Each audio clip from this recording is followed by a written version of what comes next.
Welcome to another episode of Growth Hacker TV. I'm Bronson Taylor, and today I have Julian Farley with us. Julian, thanks for coming on the program.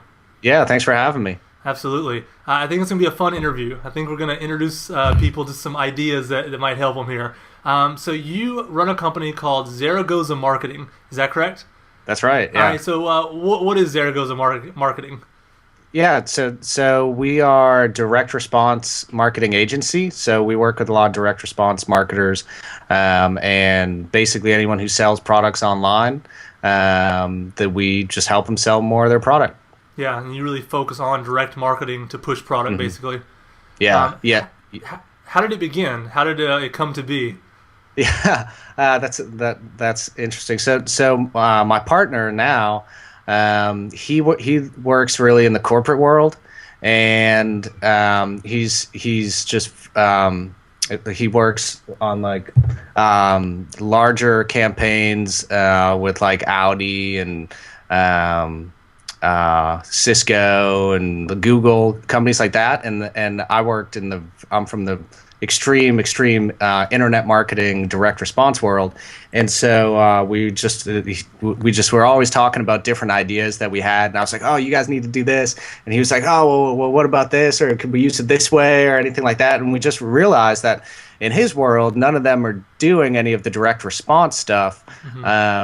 And in my world, it was in the internet marketing world, everything is kind of like it's much less professional, I would call it, than in the corporate side. So we were just like, well, there has to be something that we can kind of work on together and really kind of get it going, and at least do some exciting stuff that no one else is doing, just because we both could hopefully bridge this divide that is there. And so we just started it, and we actually started off with search engine optimization, and we just kind of have iterated and changed stuff, and we're always testing different things that work, and whatever's working the best is what we're going to do for our clients. So our business model kind of evolves very naturally. Yeah. It seems like you guys have kind of an interesting impetus of just bringing these two worlds together. Why do you think these two worlds are so far apart? Because I think you're right. I think they are very far apart. I can't imagine Audi really understanding internet marketing. But why are they? It doesn't seem like they should be. Yeah, that's a really good question. I think for the internet marketer side, I think there's just so many people who they're all startups. They're all their own small entrepreneurs, and they just don't either have the resources or the time, or really that they've had stuff work that wasn't corporate side or wasn't professional in nature or anything like that. So they just kind of go down their one alley, just think about it that way. And then on the corporate side, I guess it's kind of the same thing, it's like the opposite, that they have to be so professional, they have to be so kind of in their own box, so that they haven't really looked into the internet marketing world, or when they do, it just looks funny to them because it's a funny little niche market, and so they don't really dig deeper into it at all. So, but they really should, because particularly now with the way their economy is, and it's like your marketing dollars have to get spent wisely. So it really is a big benefit to these larger companies if they would embrace a little bit more of what us small guys do. Yeah. Well, let me ask you about how it's went so far. I mean, how have your corporate clients reacted to some of the internet marketing techniques that you've kind of introduced them to and implemented for them? What's their reaction? Do they hate it? Do they love it? Are they confused by it? It's mixed. It's definitely mixed. So usually what will happen is I'll get my foot in the door with someone in the company who's very positive about it, and is willing to try some new crazy stuff out. And then once that happens, then usually there's a lot of friction inside the company, because they're just like, what is this? What is this campaign? Or how is he doing this? This is totally weird. But once you show them results, and that's the nice thing about the internet marketing world, is everything is so trackable. You really are like, okay, look, you spent $100 or you spent $10,000, whatever it was. You spend X amount of dollars on this campaign, and this is exactly how many clicks you got. This is exactly how much money you made from it. So, I mean, at the end of the day, money talks, and so they kind of come around, or more often than not, they come around to see the light. Yeah, no, that's good. And as I was looking over your website for Zaragoza Marketing, it seems like you guys operate at the intersection of direct marketing and mobile marketing. So you're really doing direct marketing on mobile devices. Seems to be a big part of it. What made you guys want to focus so much on mobile? Yeah. Well, so kind of it was more impetus from the non-corporate clients. So the direct response marketers, they have about, on average, about 30 to 40% of their traffic is mobile, and their normal traffic, so their desktop traffic, will convert at about 2%. So 100 visitors come, 2% will actually purchase. On their mobile traffic, it was 0%. 0% to sales, so like nothing. So I'm like, look, there's 30 to 40% of your traffic that's converting at 0%. So there's got to be a way that we can figure this out. And so we just started kind of thinking outside the box, coming up with some ideas, and we tested them, and they work a lot better than 0%. Yeah, a lot does. Yeah. So why was it at 0%? I mean, it seems like such a huge drop off. I mean, 2% is not incredible, but it's a lot more than 0%. Yeah. Why was it 0 or close to it anyway? It's because people don't, and still now, I mean, nobody fully understands mobile and how users really interact with it. It's a lot more. You have to be a lot more user friendly and just a lot more simple. So just simple things like a lead gen form. So someone comes to your site and they give you their email, they hit submit. Like those types of forms will convert at 1.5% on mobile, and it's just because it's a pain. Like people, they go to your site on their phone, and then in order to read anything, they have to zoom in, and then they have to type in on their small keyboard, and then they have to hit enter.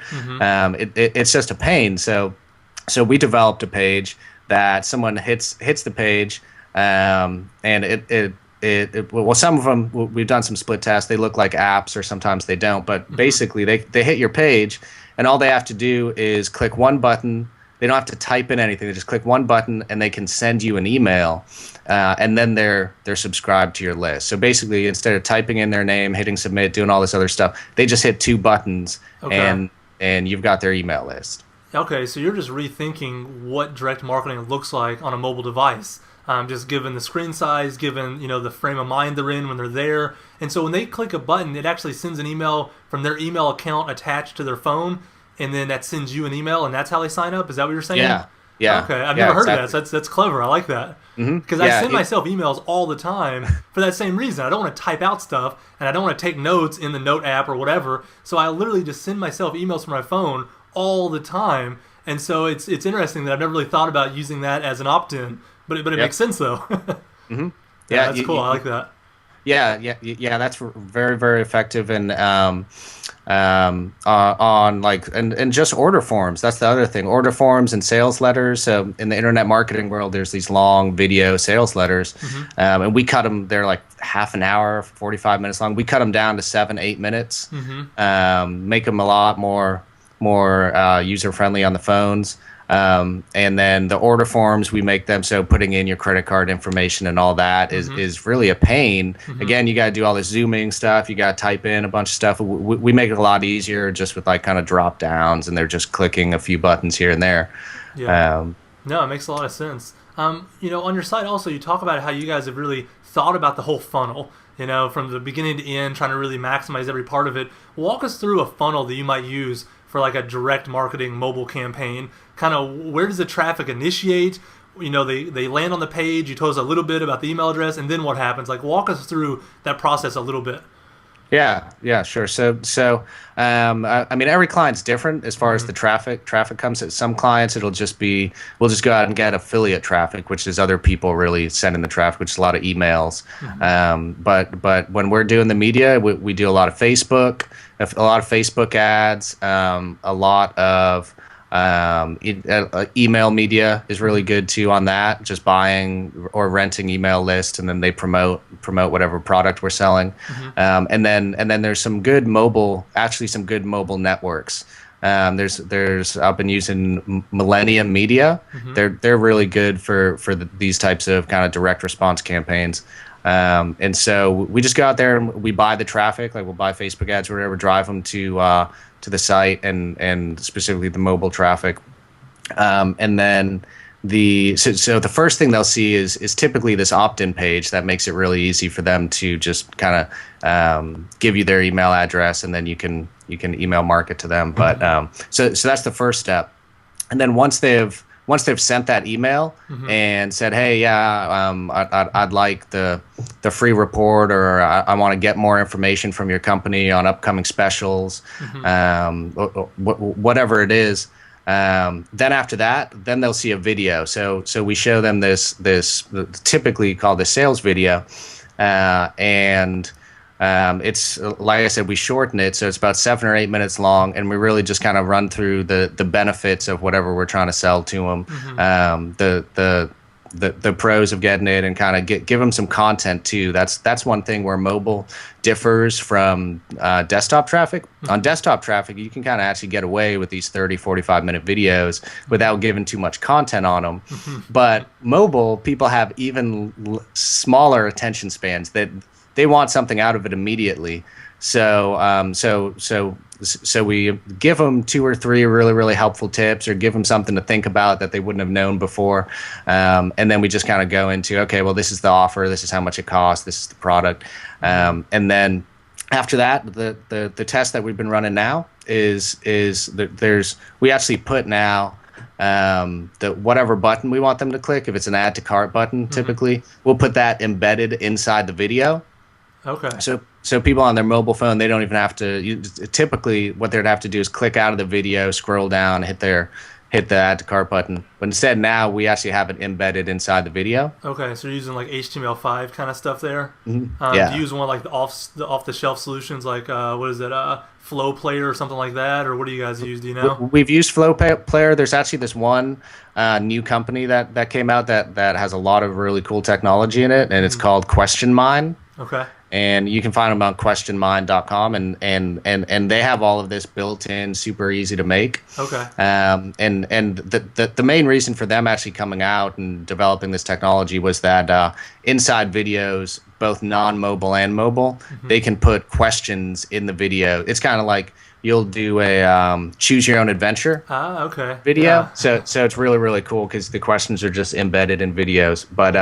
But so we actually typically use them to put these add to cart buttons in the videos, and then the order form. Like I said, we've got this one order form we've proven gets really good conversion rates because it's easier to work. But we're also now testing carrier billing. So instead of putting in your credit card information, your name, your address, all that stuff, all you got to do now is just type in your cell phone number. And then whatever product you're looking at is going to be, the bill will show up on your cell phone bill. It just gets added. Yeah. How easy is that to integrate? I've never messed with it personally. Is that just tremendously harder than other forms of payment, or is it really easy? I don't know if there's APIs or what. Yeah.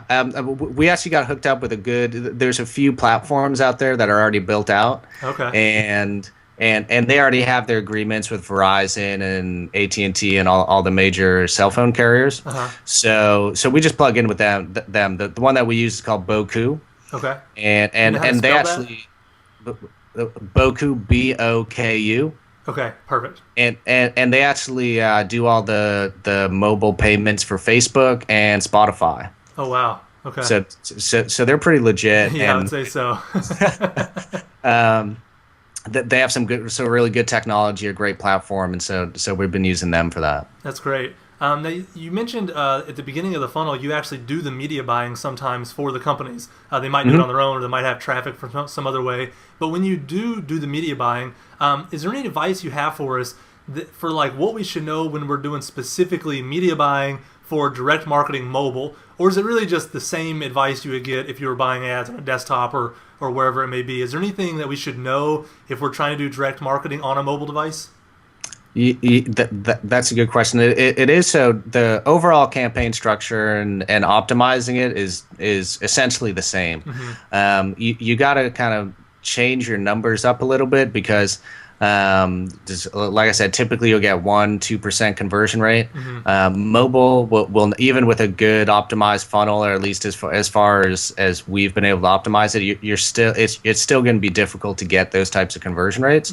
But you're at like on normal media, you'll be at 50 cents to $1 a click. And mobile, you're at like 5 cents, 7 cents. It's just dirt cheap. Yeah. So you just kind of need to go into it with that mindset that you're like, look, the numbers aren't going to line up with what you're used to seeing. Yeah. But other than that, it's really just the inventory. So there's different types of network. There's a lot of different mobile networks, and I've tried a lot of them. Really, the two best that I've used have been Jump Tap and Millennial Media, and they just have the best inventory as far as what sites you get on, what apps you get on. Yeah.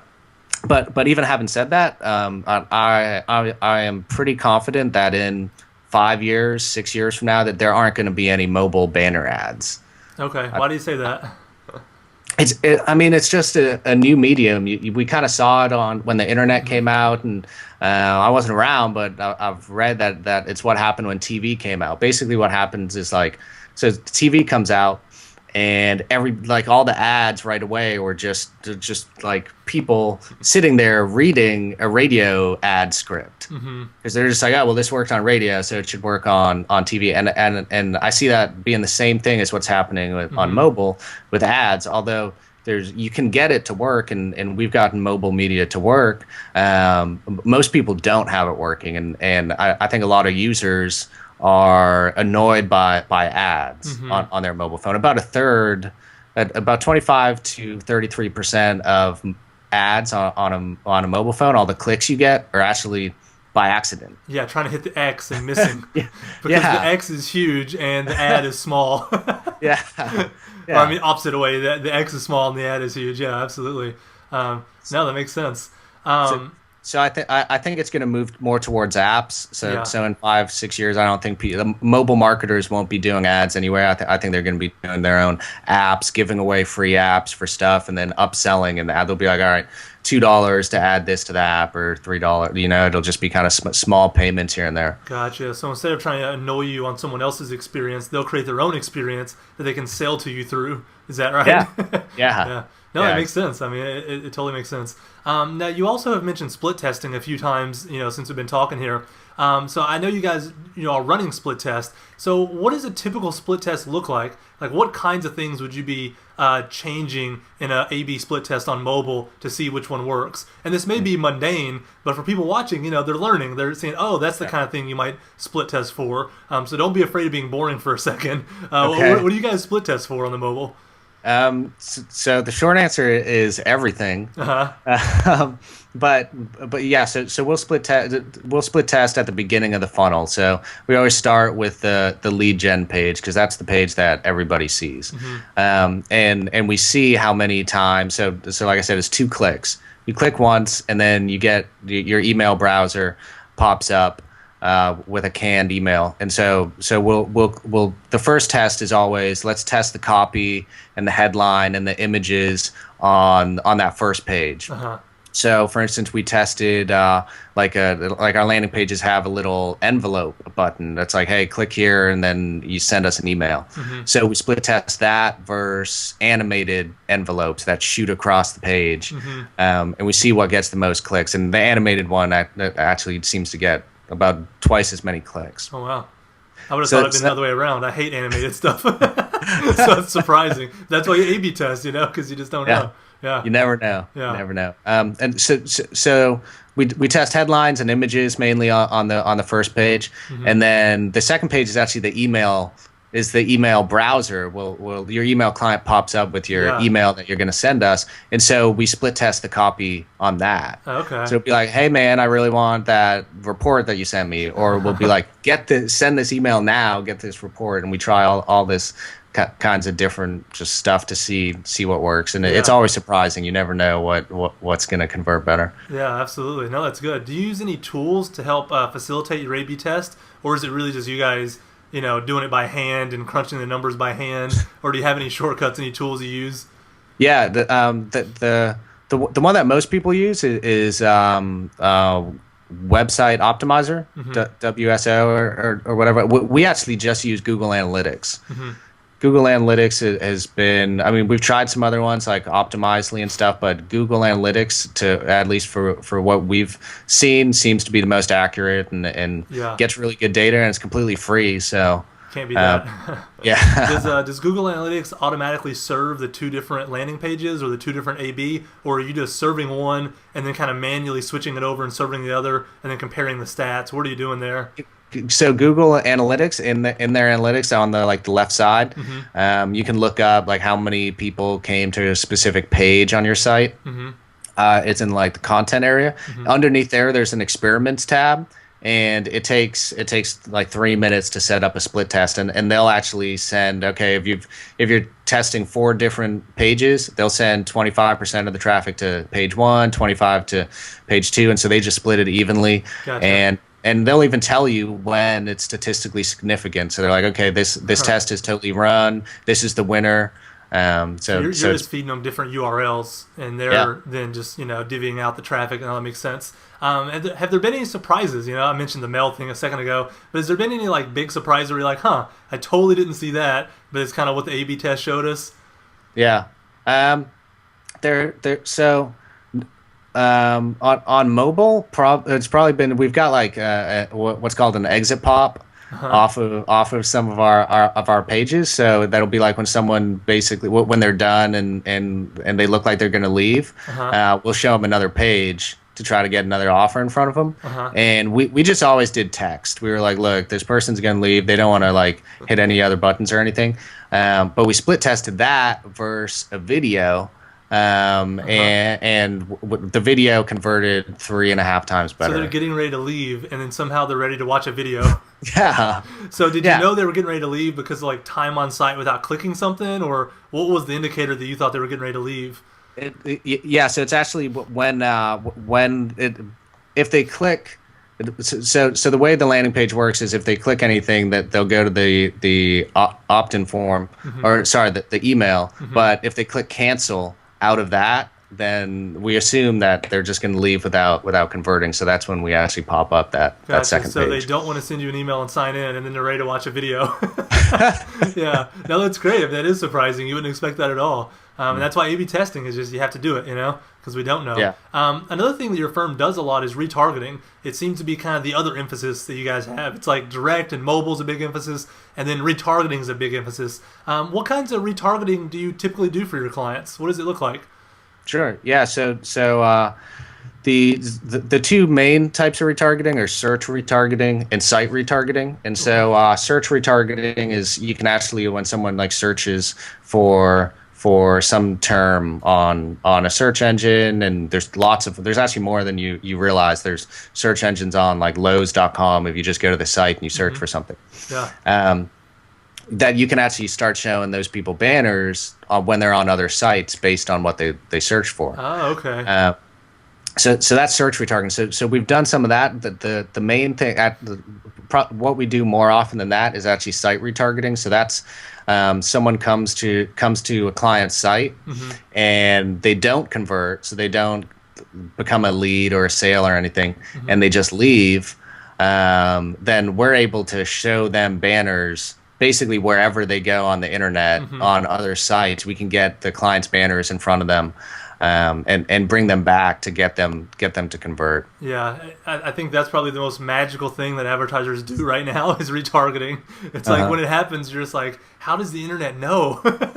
Like, how does it know so much? What tools do you use? You mentioned the search retargeting, which I'm not familiar with. What tool do you use to do that, and what are some of the other platforms you use for retargeting? Sure. Yeah. So the search retargeting, there's a few networks that will do it. The best network that I found is called Chango. Okay. So Chango is one of the first companies in the search retargeting space. And how do you spell that? That's CHANGO. Okay, Chango. All right. So Chango for that, and then on the site retargeting, it really depends on the types of campaigns that you're running. But the different networks would be Google actually has a really good, they call it remarketing, so they call it something different, but they have a really good solution. AdRoll is a really, really good solution that they're actually, I think they're owned by Google now, as a lot of companies are. Yeah. But yeah, AdRoll and Google are really good if it's like a corporate client, because they have really good tracking. They have really good, so you can split test banners, and they actually optimize a lot of the campaign for you. Yeah. And then the other networks that we use are Retargeter, which is just retargeter.com, and then there's one that's been around for a while, which is Fetchback. Okay. And so really, like, the way it breaks down for our clients is we have like a weight loss client or someone in kind of the health niche. They seem to get better for whatever reason. I think it's just the ad inventory that you actually get to serve your banners on. That they seem to work better on Fetchback. And so that's really the only time I'll use Fetchback. And then if we're using like really, really hardcore direct response marketers, then I'll usually put them in with Retargeter, because you're paying. So every time your banner shows, whether someone clicks on it or not, you're going to pay. Okay. So you pay per impression, and Retargeter is like 1/5 cheaper, 1/5 the price of like every other network. So yeah. Are their conversions 1/5 worse, or is it the conversions still are pretty similar? Yeah, their conversions are pretty similar. Yeah. They won't be quite as good. I think that's because the network that you actually are showing banners aren't as good. But they're pretty solid. So it's a better CPA. So that's why if I'm with someone who was really like, look, I'm only going to spend $50 to get a sale, then it's like, okay, I'll put you in with Retargeter. That's gonna do. And then we just had Brad Floor on the program a few weeks ago with Perfect Audience, and they're doing retargeting with Facebook. So you're out on the internet browsing around, and now you're getting served Facebook ads when you're on Facebook that's being retargeted from sites you're on. And then what you just taught me about, the search remarketing, you put it all together. You're on social networks, you're on search, you're on the website retargeting. I mean, you can almost retarget anything now. So it is a pretty cool thing. What should people know, if there is anything they should know, before jumping into the retargeting world? Is there any kind of best practices, tips, tricks, or watch out for this? Like anything they should know before just thinking, oh yeah, I'm just going to throw some money in Retargeter and watch the magic happen? Yeah. So there's two main things. One is the impression cap. So it's called impression cap, which is how many impressions are you going to show a user per month. And anybody who has been, I'm sure this has happened to everybody, if you've been retargeted and you just get really annoyed because you see the ad all the time and it's just taking over your browser, that's not good retargeting. That's annoying. It turns users off. It's basically spamming them, but it's totally legal, so you can do it. But those campaigns don't even convert very well. And unfortunately, if you listen to the networks, they will tell you to do that because they get paid per impression. Per impression. Yeah. Yes, they're like, yeah, just blast out like 100 impressions a day per user or whatever. It's just crazy. Yeah. So the control that I always use is about 14 to 18 impressions per month. Per user. Per user. Okay. That's all you really need, and if you're doing more than that, sometimes it's okay. But I mean, I've got one client who's in the survival market, so it's like that show Doomsday Preppers. He sells to people like that who are preparing, and so if they know that they're being retargeted, if they see a banner ad following them around, and they get really freaked out. They're already doomsday people. They already think somebody's watching them all the time, so they don't need Big Brother to be more obvious. They have a lot of guns, so you don't want to mess with them.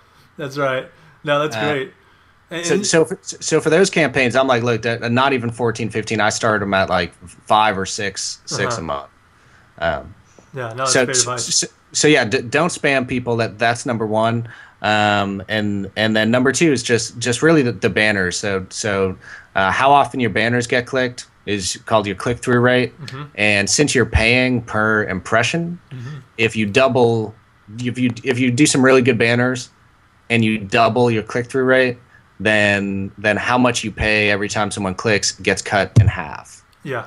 So it's really important to get some good banners, or at least just try a bunch of banners and see which ones work, and just cut the ones that don't. No, that's great advice for retargeting. Lastly, a few questions here to close out. Brag a little bit. What have been some of your biggest wins with some of your corporate clients, or just any of your clients, really?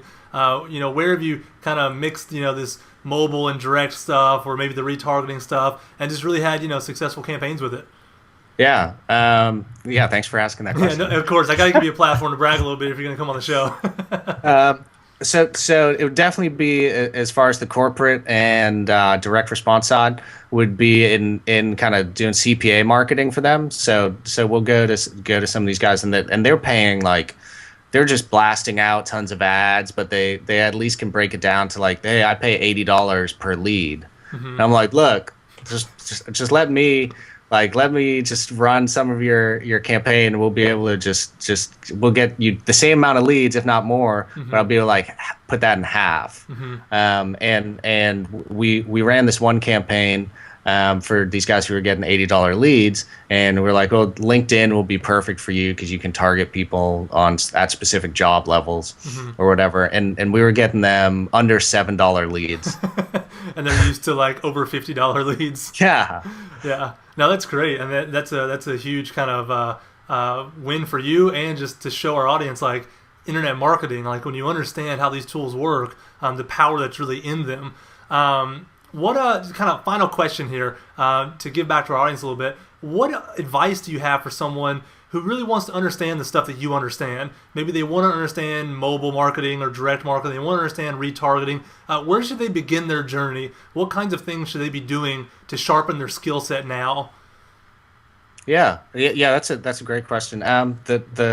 The best place on mobile marketing is actually mobilemarketer.com. That's like an aggregator site, and they write their own articles, but they're really just writing articles about the news of what's going on. So that's really one of the best, if not the best, source for that information there. Yeah. There's a blog by a company that really just specializes in mobile for all corporate clients, and that's MNC. I'm trying to find the exact domain, but it's basically let me find it real quick. Yeah, you're good. MC Sachi Mobile. They have fantastic content. They take content everywhere. So it's MCSAA. TCHI mobile.com. Perfect. Well, Julian, it's been a great interview. You've given us a ton of actionable insight into internet marketing and kind of how it can marry the corporate world. So thanks again for coming on the program. Yeah, thanks for having me. Absolutely. Talk to you soon. Bye.